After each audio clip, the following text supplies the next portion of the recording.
life in general, like just everything in general got so much easier. I was just living life on hard mode. Everything was so much harder. I was making everything so much harder for myself. Even when I was getting my bachelor's degree, I would always, come home and have a bottle of wine and say, I'm going to stay up and do my homework. And of course, I didn't ever stay up to do my homework. And I would have to end up waking up at 5 a.m. to try to get my homework done before class. And now in grad school, I get my homework done. I'm responding back in discussions. I'm reading everything that I need to read beforehand. My mind is just, I can't believe how much clearer my mind is. Hey y'all, what's going on? Welcome back to the Stacking Days podcast, where we highlight underrepresented journeys of sobriety from within the BIPOC community. I'm your host, Ray Donovan, and I'm certainly looking forward to our conversation today.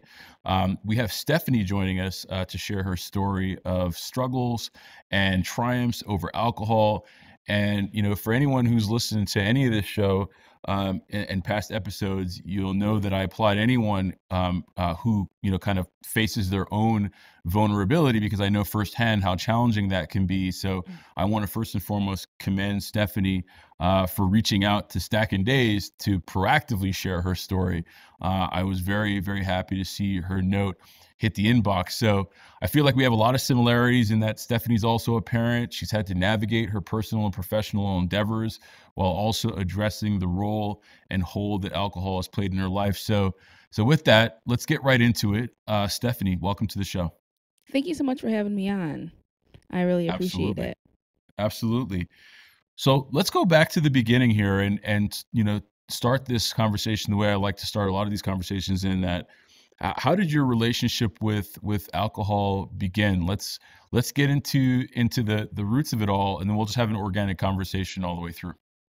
Sounds good. I started drinking. Well, I had like my first alcohol experience when I was maybe like 16 or 17. I drank for the first time with my sister and her friend, and it was a terrible experience. I did not have a good time, so I don't know why I ever continued to drink, but I got very hungover, but then I didn't drink after that.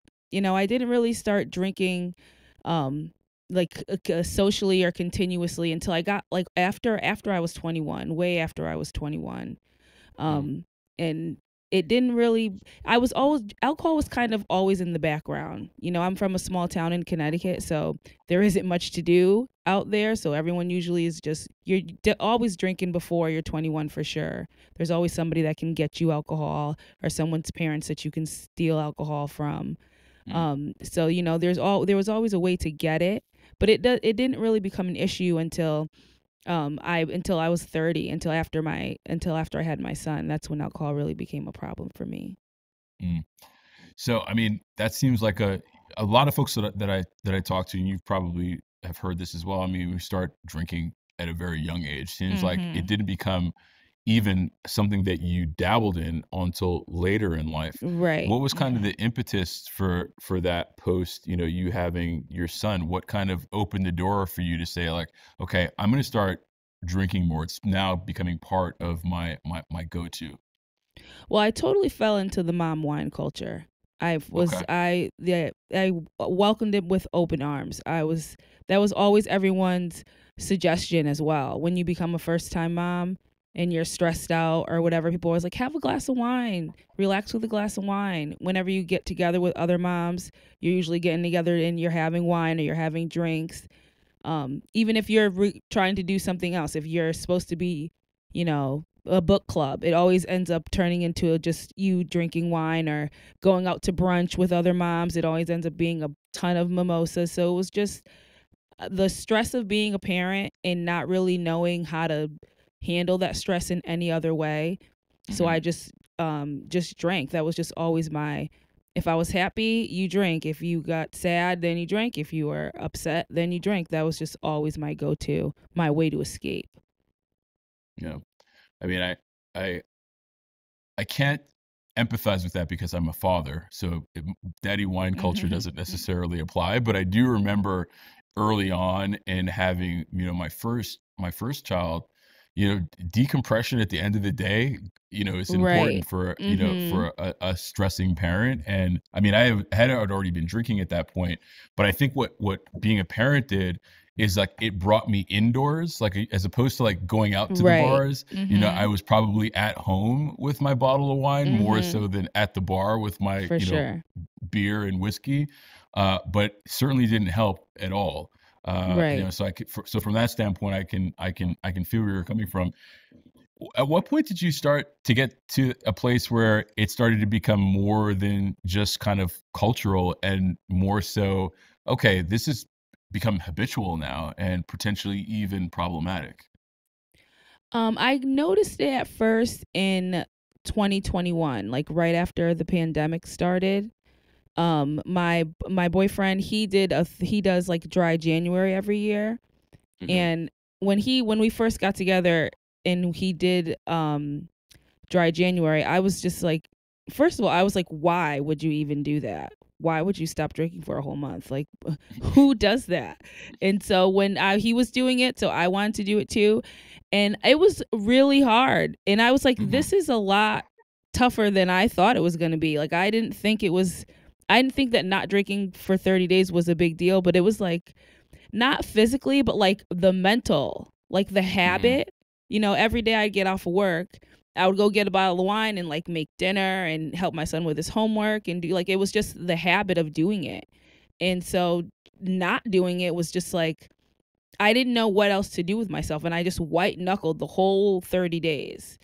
And on the, February 1st, I got a bottle of wine and I drank a bottle of wine and it just washed over me like all these old emotions that I had. Like I was finally getting rid of like the anxiety and the crappy sleeping and all that stuff. And when I thought like 30 days was up, it was like a timer and I drank a bottle of wine and it just and we know what's crazy is I didn't even think of drinking like a glass of wine. I was like, Hmm. it's 30 days is up and I want to reward myself, quote unquote, and I'm going to drink an entire bottle of wine like an idiot and just make myself feel like crap the next day.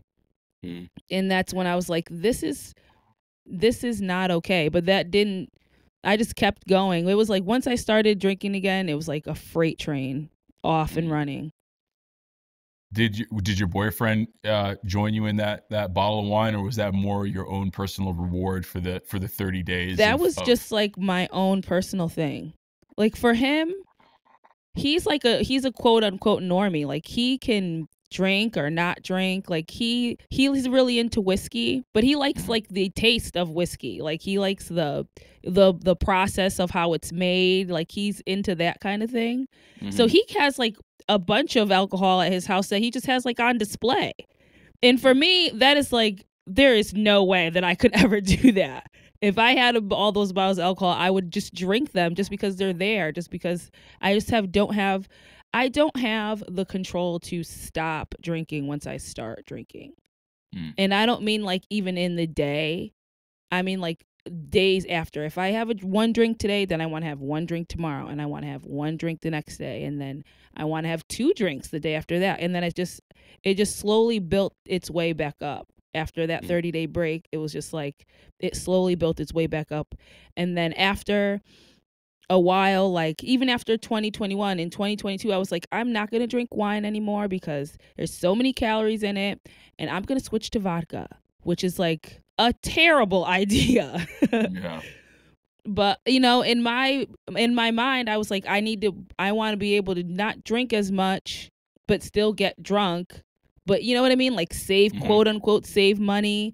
And so I thought like this was me getting it under control. And then, you put all these parameters on yourself. Like I'm not going to drink during the week or I'm only going to drink on the weekend. And then the weekend starts on Thursday and then the weekend starts on Wednesday. And then before you know it, you're drinking on Tuesday night when it's like you're not even doing anything. Like I would just be in my house with my son. Like there's Mm. no need for me to be taking shots of vodka right now. But like that's just what I was doing. It was just a Yeah. habit. What were you saying to yourself in those moments when you're, shooting shots of vodka in the middle of the week with your son being there? I knew that it wasn't right. But like but I also knew like this was my way to relax. Like this was, I am a mom. I've done my job, quote unquote, for the day. You know, I've made dinner. My son's here. He's okay. He's safe. Like this is me rewarding myself. But it never just stopped at one reward. You know what I mean? Like it wasn't, then that's not rewarding myself. And I know that now, but like I thought that's what I was doing. And so it was always that like battle in my head of like, you know, that this isn't what you should be doing. But then, and I was also like, well, then how else am I going to reward myself at the end of the day? So I just had to like figure that out. Could I ask a question that's kind of like unrelated and maybe a step back in the conversation? Where, if any, did you, outside of mommy wine culture, did you see as an example that alcohol could be used as that wind down or that turn up? Like what was it in your past? I know you didn't start drinking till later on in your life, but had you been exposed to it from that perspective at a younger age? I work, and I still work now in restaurant culture. Okay. So restaurant culture is just nothing but drinking. Everybody's drinking. After work, everybody's drinking. We worked the closing shift. So we would like literally get out of work and try to race down to the bar to get there before last call, or get to the supermarket to get a bottle of wine before they cut off alcohol sales. And just total everything you do in a restaurant is just wine culture. So I was fully immersed in that. And like even my family, whenever we get together, it's just everybody's drinking. You know, it's no one's ever just relaxing. If we're getting together, everyone's like, well, what are we gonna drink? You know what I mean? And even now, like when I don't drink with my family, everyone kind of looks at me like, what do you mean you're not drinking? Or why aren't you drinking? Or when I go out with friends and everyone's drinking at the bar, because I don't go out to the bar as much, but even when I, like around now, it's Halloween time, so everybody's going out. I don't drink, and everyone's always will still offer me a drink, or they'll always ask like, or they'll not necessarily ask why I'm not drinking, but if I'm going to drink, are you drinking? What are you drinking tonight? And I'm always like, just water, or, you know, usually kombucha. Kombucha. I love a good kombucha. So fast forward back into the timeline. So, you know, you're drinking on a daily basis. You're starting to recognize, at least, you know, deep down, that it's not ideal, right? You know, you're not living the life that you want to. What were some of the pivotal moments, you know, in your, you know, kind of early, you know, journey or kind of later stage drinking that you turned to and said, okay, this is a clear sign I got to stop, you know, because there's no alternative here for me, because things are only going to get worse from here on out? Oh, I had two of those moments. My first moment was, funnily enough, the day I graduated from college. And this was when I was 32. So this is not like an 18. I got my bachelor's degree in 2021, and I wanted to celebrate, and I got so drunk that like the next day when I was supposed to actually go out and celebrate with my friends, I couldn't even get out of bed. And I like woke up with this huge scrape on my leg, and I just don't even remember the night. It was just a terrible night. I felt so sick for like days after that. I felt so terrible. And I felt terrible because I physically I did not feel good. I did not remember even coming home, and I drove, which is awful. And like even though I live in a pretty small town, where like just for me to get from my house to where we were drinking at is just one street. You know, there's not even any turns or anything, but that doesn't make it okay. Like you shouldn't be driving like that. And just, I felt like you just feel so shame when you wake up not remembering the night. Yeah. And so, and again, I'm from a small town. So like, when I go out to the grocery store, there are going to be people that I seen or that seen me at the bar making a fool of myself, or maybe I mean I don't know, I don't even remember. So that's just the worst anxiety of not being able to remember anything. No, I mean, that totally makes it. I mean, I live in a smaller town right now, and I could gather where you're coming from on, you know, you got to be out and about, and you know, you never know who's watching, and you know, right. It makes a lot of sense. What was the second incident that kind of shone a mirror on the situation, or a light rather? My second situation was when I gave up, when I stopped drinking for this time around, was New Year's Day 2023. When I woke up, I felt so terrible. Like physically, I felt awful. And I just felt like I could not keep doing this to my body. Like I could not keep waking up and feeling like this and not being able to do anything and just wasting the whole day because I can't even move, and not being able to Yeah. take care of my son, which thankfully he was with his dad at the time, so I didn't have to worry about that. But like just not being able to take care of my dog. Like I have a herding dog and we live in an apartment, so she has to go outside, and it's not fair to her to leave her trapped in the house because I don't want to go outside.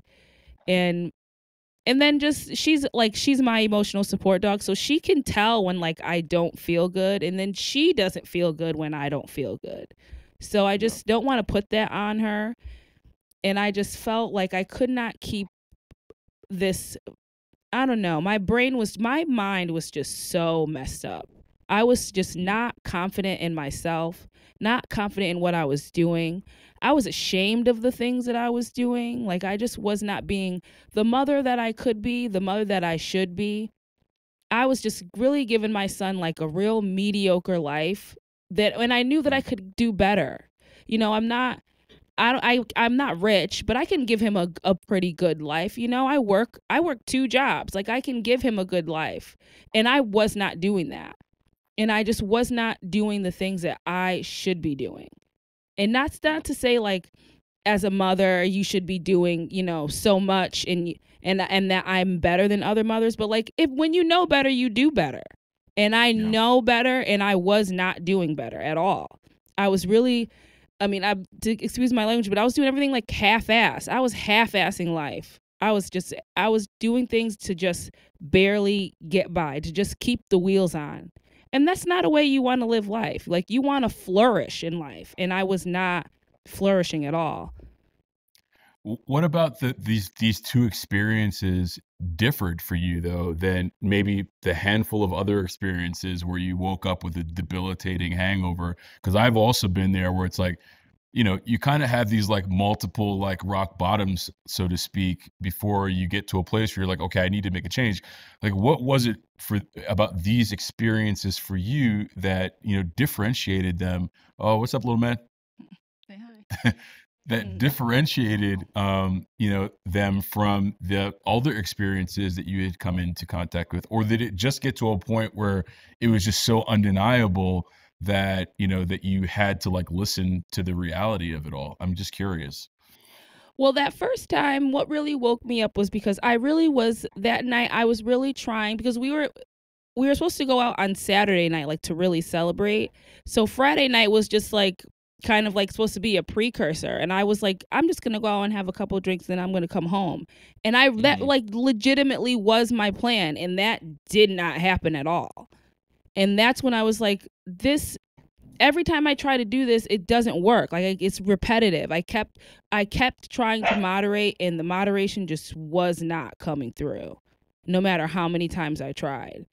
And then that last time I had been talking about at the end of 2021, or 2022, I was talking about giving up alcohol for 100 days, because me giving up alcohol for this long was supposed to just be a 100-day challenge. It was supposed to be me giving up 100 for 100 days and like trying like a reset, quote unquote. Like I wanted to reset myself.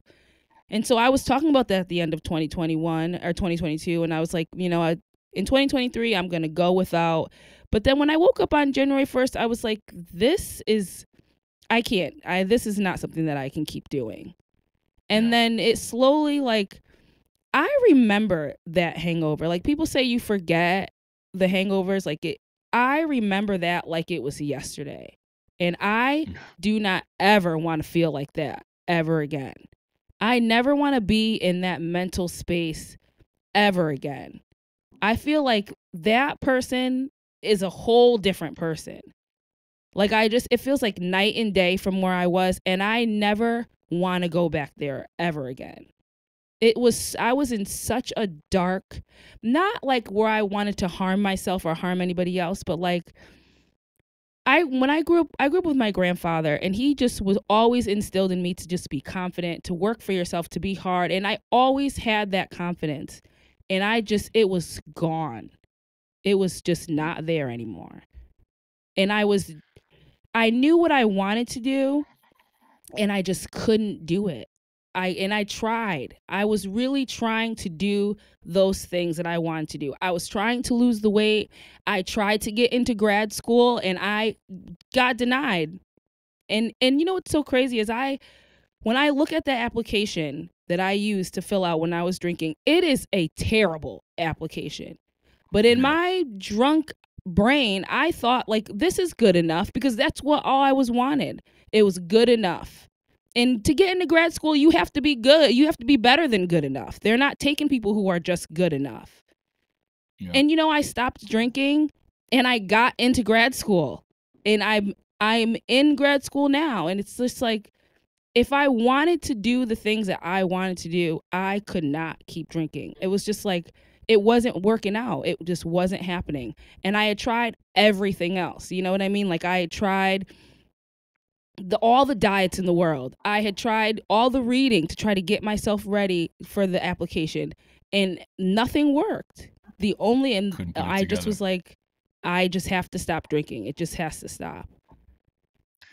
Let me ask you, because you talked about your grandfather and this confidence that he had instilled in you, and then at some point it was gone. Do you attribute that to the alcohol, or was the alcohol more so a symptom of something else that was already happening in your life, and the alcohol just certainly didn't help? Because they talk a lot about, in this, conversation of recovery, that the alcohol is a symptom, right, to some to other things potentially that are underlying issues, underlying matters that one needs to address in their own life. I certainly have done that on my own, and I agree with you. Like, once you're able to remove the alcohol, it provides you with a degree of clarity to start pursuing a lot of these spaces that have gone undiagnosed, unresolved. Like, what was that the case for you, or was alcohol really the culprit, that you just, you needed to silver bullet that thing and then everything else opened up? Or was it more a matter of, things were kind of touch and go, but alcohol certainly didn't help and almost exacerbated, kind of me being moving in the wrong direction? It was definitely that. Not to put too much of my business out there, but when I moved to Washington, my son's father left. We broke up. And so I live in Washington State. We moved here from Florida. So I didn't know anybody. I didn't have any friends. So alcohol was my friend. It was who kept me company. You know what I mean? And then once I got friends, while working in the restaurant industry, I'm an introverted person, so alcohol helped me loosen up, and alcohol was the way that we all connected and how we all, got together.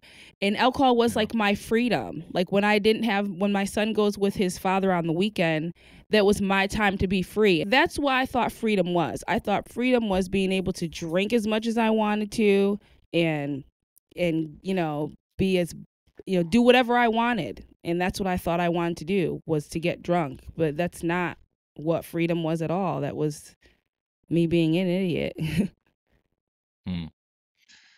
So you wake up, you say, I'm not going to be able to survive 100 days. I have to commit more than that. What did that look like for you? Because, that seems like it's a paradigm shift almost in the moment, where on the one hand, you're talking about taking a reprieve, right? Whereas on the other hand, you're talking about abstaining indefinitely, maybe the rest of your life, if that's what you believe you want to continue to do.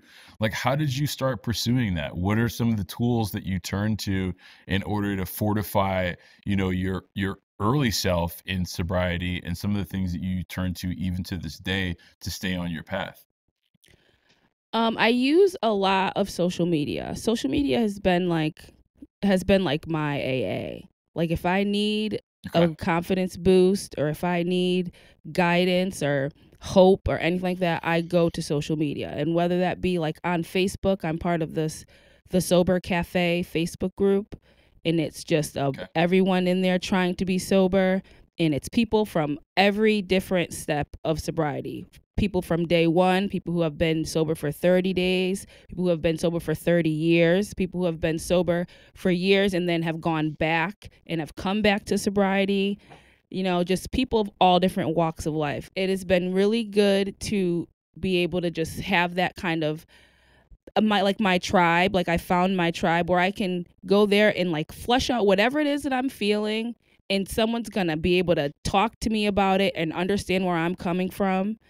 I use a lot of like Instagram, any of the memes, just hashtag sober, whatever. If you're just looking for just any kind of confidence, any type of advice, just really being on social media, there is a group of sober people out there that are willing and ready to rally behind you. And you don't have to know these people. I don't know any of these people in the Sober Cafe. I maybe know 2 people that I have brought there personally, because I know that these are the things that have helped me. And so if anytime I'm feeling like upset, or if I've got a victory and people are really willing to rally behind me, and it can be something so small, and that's something that I really love about that group, is we uplift each other on even the smallest things, like being on your day one, or like going to a restaurant and being able to get through a restaurant without ordering a drink. Like, that's a celebration for all of us. It's really people who are there to really help each other. And I love that. And I try to, some of the best advice I got when I first got sober was to do things that you enjoyed doing when you were a kid, like before you started drinking.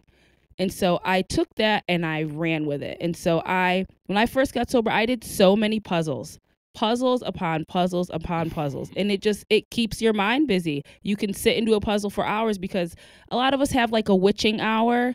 After work was my witching hour. So after work, I would make my son dinner, and then I would sit and do a puzzle. And before you know it, it's like 9:00 and time to go to bed.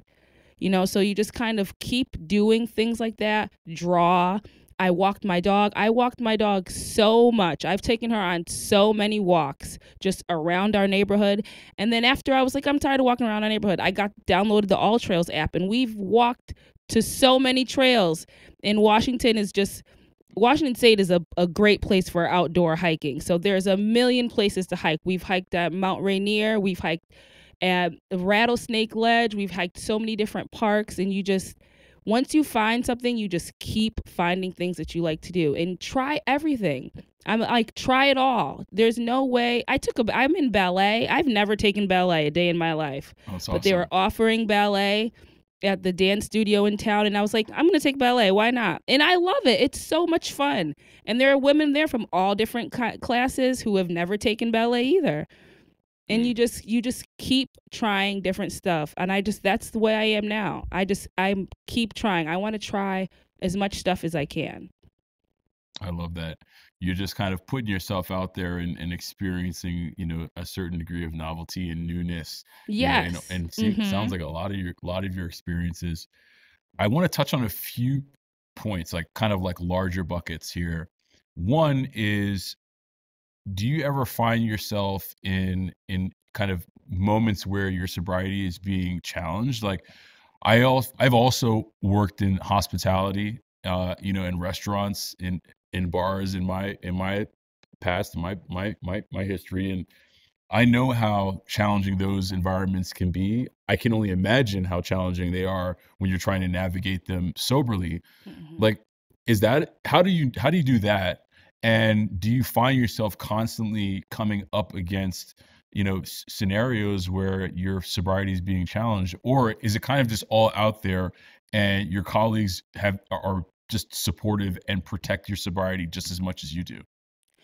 I think one odd thing about myself, I don't know if this applies to everybody, but not very many people ask me why I don't drink.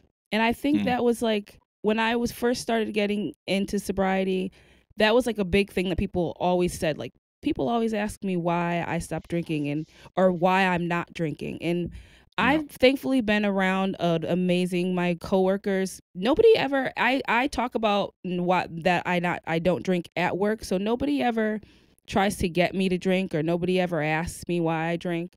So I don't really have I've never really been in a situation where someone's like, "Why aren't you going to drink?" I really I protect myself from people like that, I guess. So that maybe that's why it hasn't happened to me, because if I feel like there's a particular person in my life that I feel like is that type of person, and so I just don't hang out with that person anymore. I just protect myself from people in situations like that.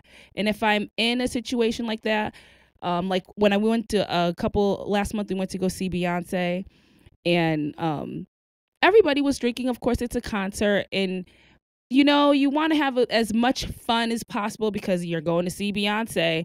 And I had that slight feeling of like I could just have one drink. Like I'm in Canada. I'm going to see Beyonce. Like why I could just have one drink. But I didn't. And once the show came on and Beyonce came out on stage, I wasn't even thinking about alcohol.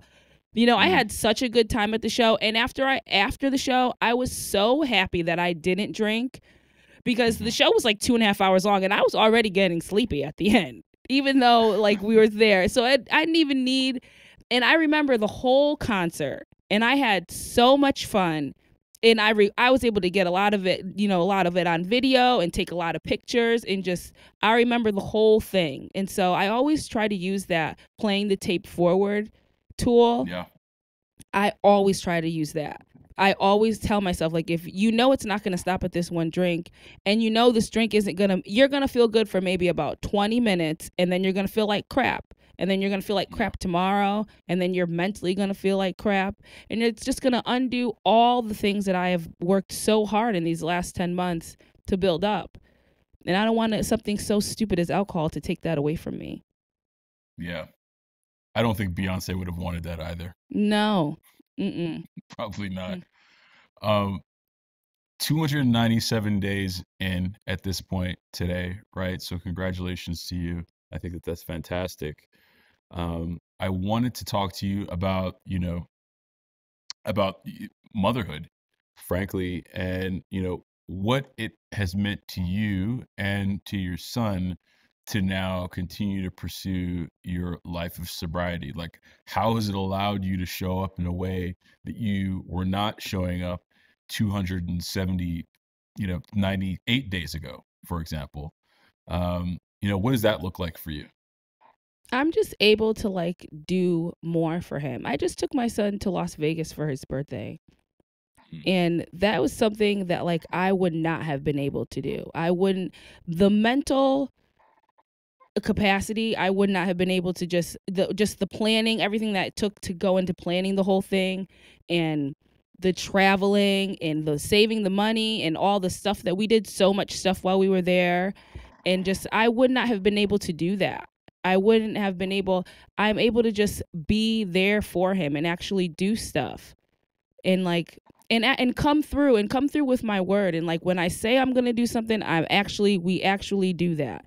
And my son has said that to me before, like, you always say we're going to do stuff and we don't. And that breaks my heart. Like, because my mother would always say that we were going to do stuff, and then she wouldn't come around. And I don't ever want I want my son to be able to depend on me no matter what. And I feel like he can now, and he does now. Like, he's always able to call me no matter what. I want him to always be able to depend on me. And he can now. You know what I mean? Like, if it's a friend's birthday and I've got the money for a birthday gift or whatever the case may be, or if it's school pictures or whatever's going on at school, there's always they need $20 for something all the time at school. And so I've always got the money for that. Like, I'm always able to just come through.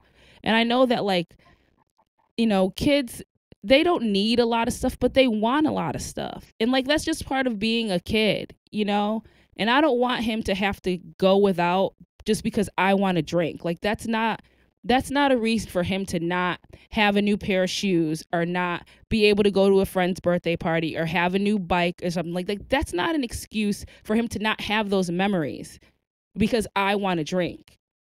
Yeah. I think also, I mean, yes, all of those things are important.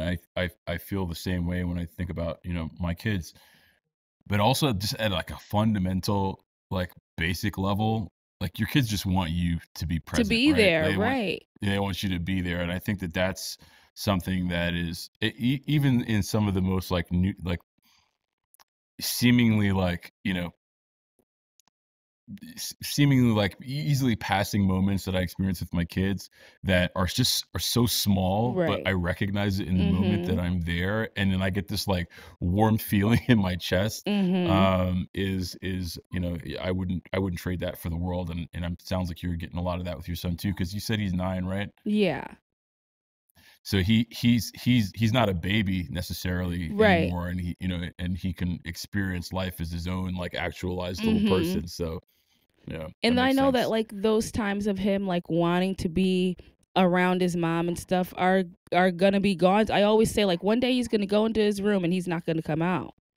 You know what I mean? Mm, And that's just what kids do. And you can't I want to be able to I want to soak up all the time that I can while he still wants to be a mommy's boy. You know what I mean? I want him to sleep with me for as long as he can because I know one day he's going to want to sleep in his own bed and one day he's going to want to hang around with his own friends. So I just want to I want to soak up as much of that as possible because he's my only child and I'm not having mm, any more kids. So this is just I want to get as much out of it as I can. And now we're able to do like so many things. Like we watched The Haunted Mansion together the mhm. other day and just laughing at things like when my dog's acting crazy and she's got the zoomies and we're all just laughing, like just core memories like that. And we go camping. I know as people of color there's almost nobody, and when we go camping we are usually the only black people there. And Mhm. I glamp, like I bring my whole house, pack it up in my car and bring it all with me to the campsite and just making s'mores and all the core memories. And I want to be able to do all that stuff and not like have one night of us camping of having a good time and then I get drunk and then the next day I don't want to do anything or go to the beach or do it or you go anywhere because I'm hungover, and that's not fair. Yeah. No, I love that. And, I was just making some s'mores this past weekend, so I know exactly what you're talking about. When you're out there, you are like the only one out there, you Right. know, of color making s'mores. But, those are core memories. You know what I mean? Your child will never forget that. Right. And I think that that's such a special gift that you're giving to him and to yourself. Yeah, and we've just been able to see like so many places that I'm from, again from a small town, so like didn't really go very many places, and so I've just been able to take my son to see so many things that I didn't get to see when I was a kid. When we camped, we went to Cape Disappointment, which is the place where Lewis and Clark found the West. And they have like Okay. a whole Lewis and Clark interpretation center, and just it's a beautiful place. It's so pretty and there's so many lighthouses, and just being able to see, I'm a history nerd. So I'm just like I try to put history into everything that we do. And so just being able to see that, and he probably doesn't understand it, but just being able to know that he was there and experience it was just it's things that I know that he'll remember. And always take pictures when we go, and I always get them printed out. And so like in my living room is like a shrine of all the places that we have been. And I just want him to be able to remember those, and I want to keep adding to that. Mm. I love that. I'm sure that he will look back on these days and have, a lot of fine memories. Sounds like that you're creating for him, which is, a great place to be in, considering where you come from. Uh, I have a question, and I know that you have, your own podcast, right? Mhm. Which is, and I actually listened to a little bit of it before we came on. So, what are you reading? Podcast Mhm. is the name of it, and I'm curious. First of all, tell the audience a little bit about what the podcast is, and then I have a question specific to the podcast and sobriety. The So What Are You Reading podcast is a book recommendation podcast that I host with my best friend Alicia. We talk about history related topics, any kind of book related topic, and then we also interview other book readers. It's really turned into interviewing a lot of indie book authors, which is really cool, and then just Mm, talking to just book lovers in general. Of what are you reading? Where do you get your books? Where'd you get your love of reading? Just having a conversation about books in general. It really okay. started with me and my best friend. We always talk about books what we're reading. And if you ever listen to our podcast, we talk about books as if they are real life happenings. So we're always just like, and then he did this, and can you believe that happened? And so it just always it turned into, I was like, we should make a podcast out of this. And my boyfriend, he records music. He's a music producer, like as a side profession. And so he knew like all the stuff to get, and I was like, we're just gonna do it, and we just put it together, and it's been so much fun. How long have you been doing it now? A little bit over a year. Cool. Congratulations. I mean, thank you. Creating and putting something out there into the world is, it's not a simple feat. So, I appreciate you for putting your foot out there and stepping into that space. It's pretty cool. I was going to ask you, being that you are critiquing, sounds like you're a voracious reader, was Quit Lit part of like your early recovery? Did you read a lot of books in the vein of sobriety, or is that not where you kind of get motivated when it comes to reading? No, I didn't really read any Quit Lit. I have 2 Quit Lit books on my TBR list that I do want to read. The Unexpected Joys of Being Sober.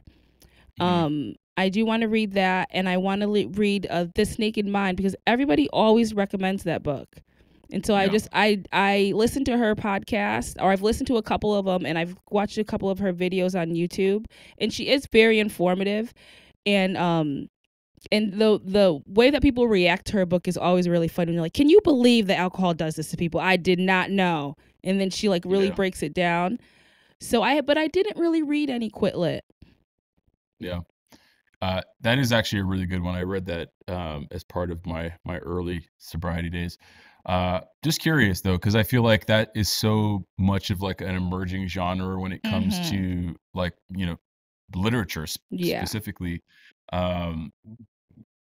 At some point in the coming months, I want to start having more authors on this show of color who have kind of written their either own memoirs or their own kind of literature around this space and what it means for folks of color. So let's make sure that we stay connected down the line. There might be some crossover there between for sure. your world and my world. I think it's just an interesting space. Speaking of the joys of sobriety, what were some of the unexpected upsides to sobriety that you've experienced that maybe you didn't even think about when you were first looking at this as maybe just being 100-day, kind of hiatus, and then it turned into something much more? I think my biggest unexpected takeaway was just how much easier life got. Like life in general, like just everything in general got so much easier. I was just living life on hard mode. Everything was so much harder. I was making everything so much harder for myself. Even when I was getting my bachelor's degree, I would always, come home and have a bottle of wine and say, I'm going to stay up and do my homework. And of course, I didn't ever stay up to do my homework. And I would have to end up waking up at 5 a.m. to try to get my homework done before class. And now in grad school, I get my homework done. I'm responding back in discussions. I'm reading everything that I need to read beforehand. My mind is I can't believe how much clearer my mind is. Like I'm able to like see a task and get it done. And my anxiety doesn't hold me back. My anxiety when I was drinking was so debilitating. It was just like when I was getting my bachelor's degree, I couldn't even open my computer because I couldn't. The thought of having to sit down and write a paper and find the sources and do just all the work of thinking of having to do that was terrifying to me. And I knew that if I really sat down and did it, I can do it. But like my brain when I was drinking, just the thought of having to do that, I just couldn't even think about it. And now I just wrote a 5-page paper the other day, 6 sources, bibliography, like did it in the night before, came back to it, edited it. And like, it wasn't easy, but it wasn't hard. Like I was just able to just look at a task and get it done. And that's been so much. Life isn't as fearful as I thought it was before. I was always like waiting for the other shoe to drop. I was always waiting for like doom and gloom. I always saw like something terrible. It's this like things have been going really well for a long time, something terrible is bound to happen. Like that was always my mentality. And now I just don't feel like that anymore. And I feel, and I just, you know what's been really surprising? My ability to like cut things off. I was so emotionally like, I would feel bad for doing things like cutting people off or stopping doing. Now I'm just like, if I don't want to do it, I just don't do it anymore. If I don't want to deal with somebody, I just don't deal with them anymore. I don't let things drive me crazy. I don't internalize things as much as I used to. I just roll with the punches and I just don't let things get to me. I really try to just keep moving. If I, and not like I'm a robot where I don't care about, I'm not like an emotionless person, but I just do not let things, it's something I try to tell my son, like you live in your moment for a minute and then you move on. Like you can't just dwell in the past. And I was a big dweller. I was always dwelling on like what I could have done, what I should have done, what I don't even remember doing. And just like, I just don't do that anymore. I like, this happened, it sucks, I move on. I just don't let things get to me like that anymore. I love that. I mean, there's something about and you just stumbled upon on this, right? It's not like you were actively pursuing this mentality. No, not at all. Sobriety. Yeah. When I stopped drinking, my main focus to stop drinking was number one, to lose weight, which is so vain. But I wanted to lose weight because I was working out and I wasn't losing weight and that was driving me crazy.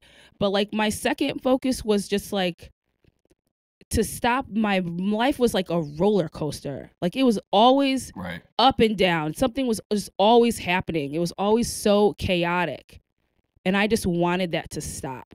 I was like, I just want to live a regular, quiet, boring life. And like, that's what I live now. And I love it. I love my quiet life now.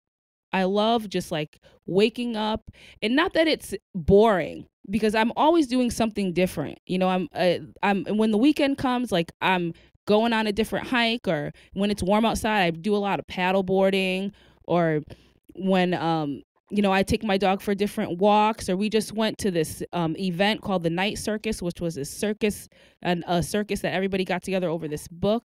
And like, this is things, and that just going to that cost $100.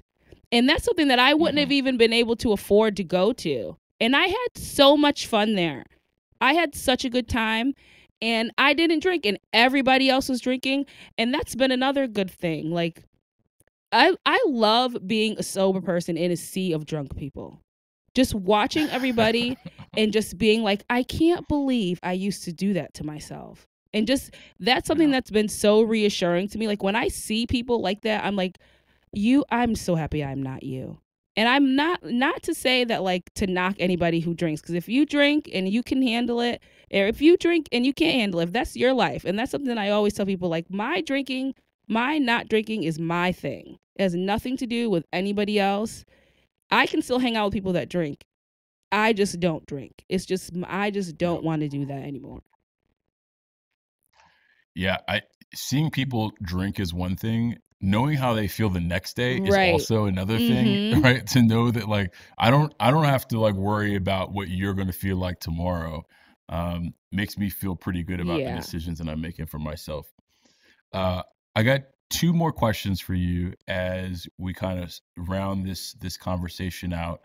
One is, and I'm curious what your response is going to be to this, because it sounds like you are kind of out on your own, and for the most part, in Washington State, when you were coming upon your real problematic drinking days.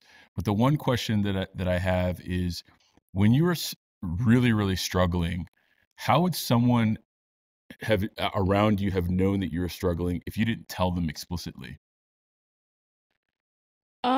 I think nobody would have known. Nobody would have. I kept it until, I don't think it would have gotten, nobody would have known until it was like bad enough to where like the law was probably involved. Because I don't really talk to anybody.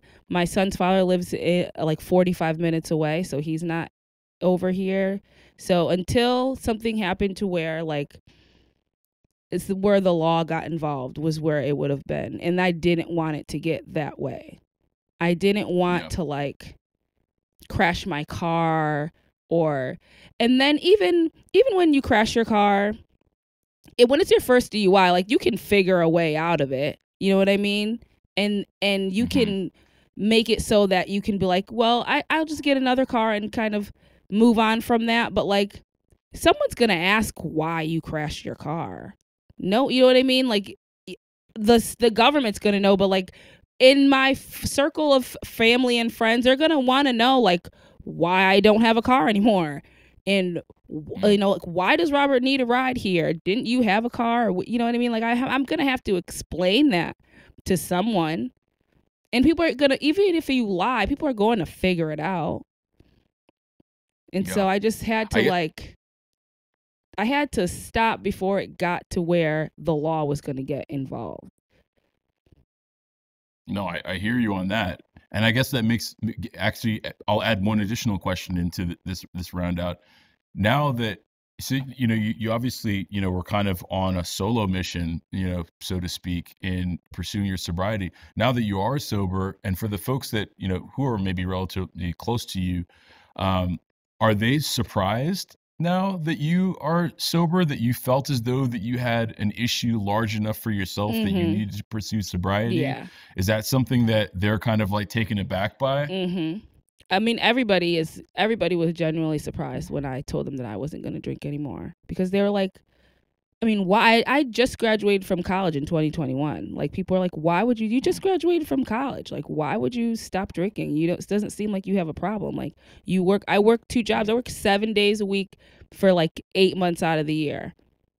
And people are always like, I mean, how do you, if you have a drinking problem, like, how do you work every single day? And and it's like, I just force myself to do it. And, you know, this season going through, this last summer working through, and when I wasn't drinking, the easiest season ever. Like, I didn't even have to write things down, orders. I could remember everything. I remembered when people asked me for things instead of them having to ask me 10 times for a cup of ranch. I could just remember when they asked me for something. I remember to bring them stuff. I was able to cover for shifts, and like, but you know, I would work 7 days a week, and before you know it, it would be like I had worked 45 days in a row, and I wouldn't even notice it.